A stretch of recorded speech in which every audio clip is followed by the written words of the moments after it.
નમસ્કાર, star India TV ન્યૂઝમાં આપનું હાર્દિક સ્વાગત છે। આપ જોઈ રહ્યા છો સ્ટાર ઇન્ડિયા ટીવી ન્યૂઝ, સત્યની વાતે સત્યની સાથે। મુખ્યમંત્રી શ્રી ભૂપેન્દ્રભાઈ પટેલના વરદ હસ્તે ગઈકાલે માંડવી ખાતે આધુનિકીકરણ પામેલ ક્રાંતિગુરુ શ્યામજી કૃષ્ણ વર્માના સ્મારક ક્રાંતિ તીર્થના લોકાર્પણ સહિત કચ્છ જિલ્લાના અનેકવિધ વિકાસ કાર્યોનું લોકાર્પણ અને ખાતમુહૂર્ત કરવામાં આવ્યું હતું।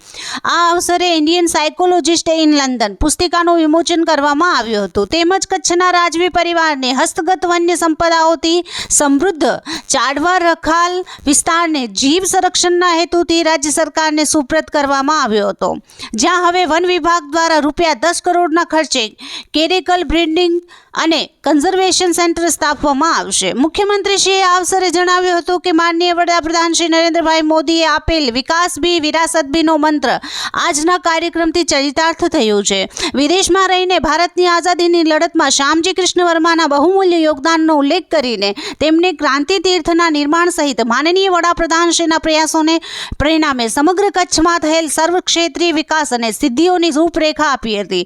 તેમજ સૌના સહિયારા પ્રયાસોથી વિકસિત ભારત વિકસિત ગુજરાત માટેની પ્રતિબદ્ધતા વ્યક્ત કરી હતી। સ્ટાર ઇન્ડિયા ટીવી ન્યૂઝ અહેવાલ હરિકૃષ્ણ ભટ્ટ, જિલ્લા સુરત।